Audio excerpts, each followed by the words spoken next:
In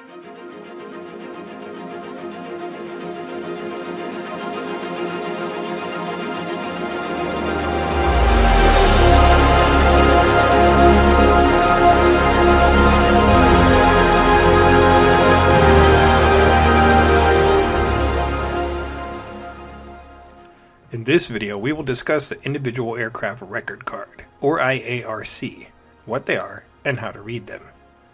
Unless you've been involved in some serious aviation research before, you may not have ever seen or heard of the IARCs, and that's okay. This video is a crash course on what they are and how they work. Let's start with what they are. The IARCs are the U.S. Army Air Corps, later the U.S. Air Force's, official inventory record for every airframe they own. The cards have a high level detail on them, and they are the best resource for establishing the official timeline of an aircraft. However, there are some limitations to this report. There are many questions that people have about the aircraft that this report cannot answer. It does not include any information about specific missions the plane may have participated in. That's a different document we'll cover in a later video. It also does not include any information about who flew the plane, and early records up to the end of World War II do not even include which specific squadron the plane was assigned to. The IARCs do include which bases the plane was at. It also includes specific Air Force, such as the 9th Air Force, or the specific group or wing, or the command, such as the Air Material Command. Later records do specify which specific quadrant had the plane.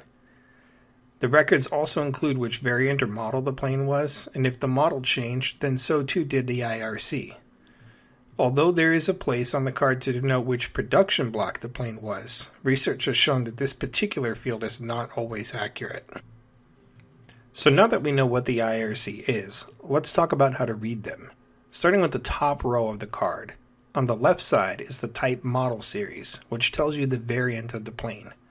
It also includes the production block value, but this isn't always right. Under that is a contract number which just states which U.S. Air Force procurement contract paid for the plane. The rest of the column is largely administrative.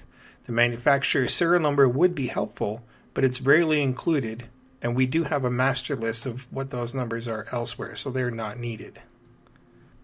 The next column starts with the plane's U.S. Air Force serial number. At the IHF, we track all planes by their U.S. Air Force serial number just for consistency and ease of finding things. Even modern planes with an FAA number are listed by the original U.S. Air Force inventory in our records. Some planes, particularly those that went to France, did have a foreign serial number, but it's not always included on the cards for the Invaders. The last column across the top shows which factory the plane was built at, as well as the first station the plane was assigned to. It's misleading because it says final destination, but it's actually the first assigned base. After that is a project number, which is more administrative stuff. Moving on to the main part of the card next, the station on the far left is the base or airport the plane is at. The organization is the unit that has it.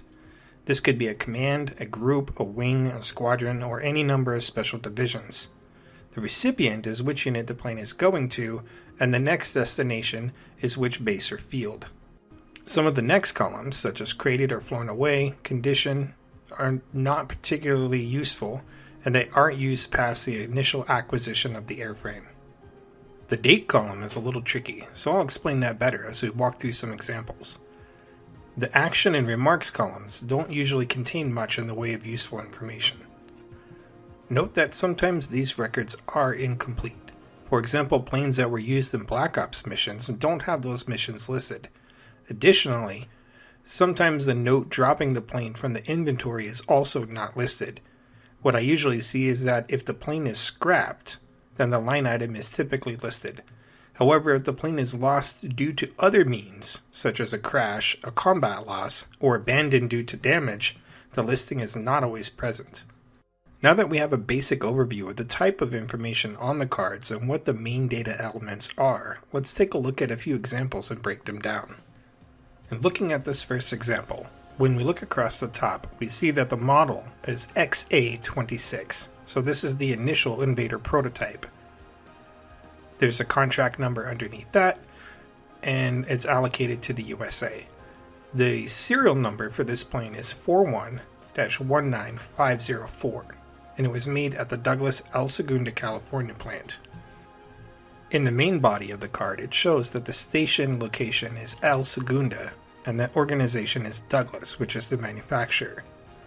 Moving over to the condition column, you will always see those 3 items listed whenever the plane is accepted. It's accepted, available, delivered. They're not always in the same order, and they're not always on the same day, but those are the date that Douglas presented the plane as available to the United States Air Force, the day it was delivered to the Air Force, and the day that the Air Force accepted the plane into the service officially. Looking at the next line, we see that the location is Wright, which is the present-day Wright-Patterson Air Force Base. The organization is MATX, which is Material Experimental Research Division. And then under Next Destination, it says MAT-RRD, which confirms the same thing, Material Research. Note under the date column that the date says 6/9. It's the same year as above, which is 1944, listed at the top of the column. So between February 21st and the 9th of June, the plane did not move. It was accepted into the Air Force inventory, but it did not move from the El Segundo plant at Douglas. Also note that this is one of the very few times that the remarks column actually contains useful information. Here it says it was assigned to prototype testing at NACA, which was the precursor to NASA, on the 1st of August 1944. Now the next line says Minneapolis, which is actually a non-standard abbreviation for Minneapolis. It took me a while to figure this out because that is not the prescribed code for the airport, but it's the only code that fits. After that, an organization is MHR Base X Group. The GB is Group. I'm not sure exactly what the MHR is. I don't have the lookup table here in front of me, but that's what that means, is it's going to the MHR Base X Group. And then under the Next Destination column, it says WF Base X, and then there's another XA-26, which is the type of the plane, and then under the Created or Fly Away column it says 41, which is actually the first part of the serial number, and then under Condition it says 19504, which is the second part of the serial number. What you see after that is 12 and then a space and 4. That's the date. This is why I was saying the date column is confusing, because what this is saying is the 4th of December, 1944. And we know that it's 44 because the date is listed at the top of the column. So on the 4th of December, the plane went to Minneapolis.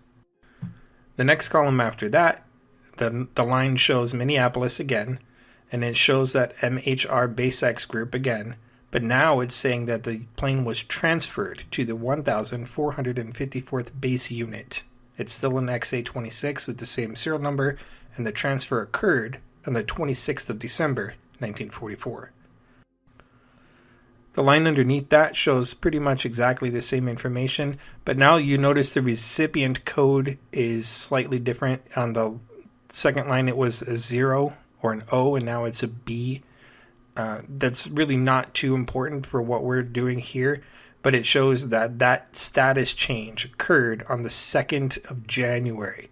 So the year now is 1945, because if we're going chronologically, after 1944 comes 1945. But it's not listed anywhere on the paper. It's just implied that you have to know January comes after December 1944. The line after that shows that the plane went back to Wright-Patterson Air Force Base, back to that MHR Base X Group again, and this time it happened on the 11th of January because it shows 111 all in a row. The 5392 that's after that and the 7449 from the lines above, those are codes that correspond to the action column. They have nothing to do with the date. So the next line shows San Bernardino. And it's a non-standard code for that airport, but that's what it is. And it's showing that the plane is being transferred to the 4126th base unit from the 4000th base unit. And this transfer is occurring on the 16th of March, 1945. Now the next line after that shows San Bernardino again, but you'll notice there is a slight change under the next destination column. It does no longer show 4,000th base unit, it shows 4,020th base unit. So it's being transferred before it even gets to the airport, and this transfer is occurring on the 19th of March, 1945. The line underneath that, the third line, says San Bernardino again, 4,126 base unit, and 4,020th base unit again, but this time the date is 3/23. And the difference between these two lines is really subtle. It's in the recipient line. You'll see one has a B and one has a letter O. This second line is when the unit received the plane. So on the 19th of March, the plane was assigned to the unit, but they did not receive the plane until the 23rd. So they're saying that the plane took 3 days to fly from Wright-Patterson over to San Bernardino once it got in the air. So the line after that shows Wright-Patterson again. The plane went back to Wright-Patterson, and it's at the 4,000th base unit and the 4,126th base unit, and this occurred on the 10th of April, 1945. And the line after that shows it was received on the same day by the same unit, and that makes sense because it was already at the base at that time. The line after that shows in Muroc, which is Muroc Army Airfield in California. That base no longer exists, but it was assigned to some kind of fleet research group, and the 4,000th base unit was the one that sent it, and that happened on the 20th of April, 1945. And then we look and see here that Muroc received the plane on the 24th of April. And then while it was at Muroc, there's a code here that says RC survey. That code means that the plane is designated to be scrapped. It's no longer operational. They're dropping it from the inventory. So that occurred on 6/9, so the 9th of June, 1945. And then that final line says material comp, which is material reclamation. And it's showing the status on the plane again to show that the plane has been destroyed and scrapped for processing. This next card we're going to look at is for an A26B1 under the type model series, and we can see that the serial number is 4139116, and it was built at Douglas Long Beach plant in California. And this plane is significant in the historical record of the Invaders because it's one of the 4 that was sent to the Pacific Theater to the 5th Air Force for testing purposes, and it was assigned to the 13th Bombardment Squadron for assessing as part of the 3rd Bomb Group. So we know where this plane went and what became of it, but we'll run through the card. So looking at the location, it started at Long Beach at the Douglas factory, and it was available on 4/29 of 1944. Was delivered and accepted on the 17th of February. So it sat there for basically 2 months before it was available for use by the Air Force.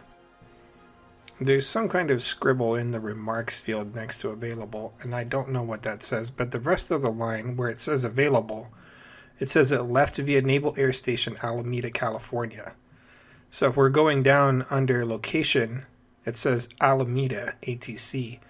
That's not one that we would expect to find on an Air Force plane, but in this case, that is exactly what happened, and it shows that it arrived on the 30th of April, 1944, and then it departed again, and it went to Hollandia Air Force Base in the 6th of May.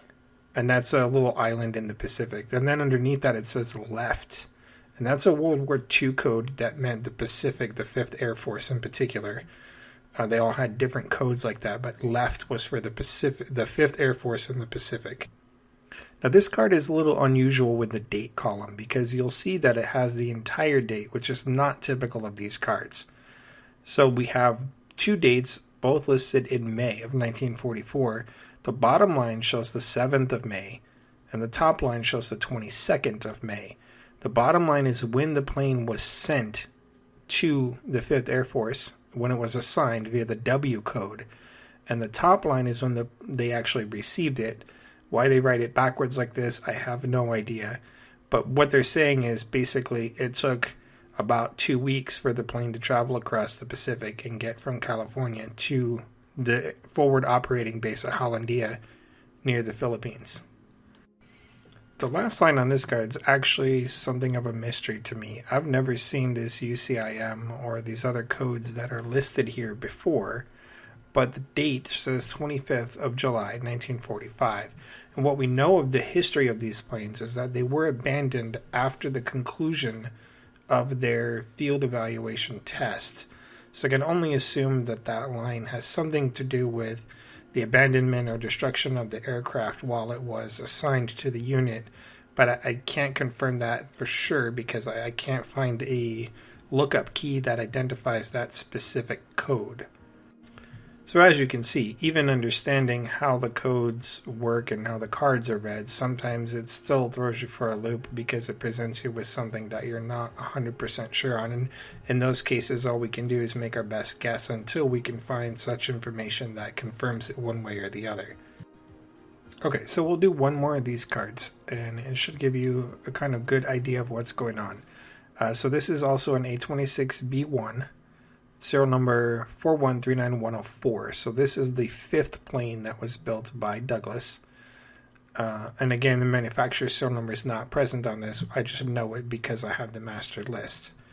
And it was built at the Douglas Long Beach, California factory. So when we get to the main section of the card, it shows that Douglas Long Beach, and it was both delivered and accepted on the 10th of December, 1943. And then there's a note scrawled under the remarks that says, Technical Training Command for reload purposes and training facility personnel. And then underneath that, it says 1228. And the notes under the remarks says Class 26. Something illegible I can't make out. That's significant because Class 26 is a code that means that the airplane was damaged and is no longer operational, and they're going to write it off. So you'll see here there's something about Segunda Douglas Experimental Research Division and the serial number 4139104, and then the 3rd of June, and then Long Beach the 30th of January, and then Long Beach again the 31st of January. And then it says recommended survey Continental US. Again, that survey means that they're going to scrap the plane. And then the date is scrawled on there, 12/28/43. So that date matches the date from the column above where the note was written in the margin to Class 26. And it says reclamation completed. So this plane was indeed scrapped. So that's what we're looking at here. And sometimes, even though the damage occurred on a particular date, like the 28th of December here, we'll still see a couple line items after that because it has to get processed through the system while they basically fill out the paperwork and make sure that that's really what happened. I hope that these examples help you understand what the cards are and how they work and how to read them. And I'll have some resources available to you. But once you understand the basic gist of the cards, you can do a lot of the deciphering just by reading what the card says. You don't necessarily have to look it up. If you get stuck or you have a question, definitely reach out and ask me. There is also a great book that you can buy. It is a little expensive, so I wouldn't recommend buying it unless you're serious about reading cards like this a lot. The book is Aircraft Record Cards of the United States Air Force, How to Read the Codes, by Robert A. Mann. It was about $50 when I purchased the book, but I have it, so I can always look up codes if you need them or you get stuck on them. But that's how the record cards work, and that's what they are. So if you have questions, definitely reach out and let me know. Thanks.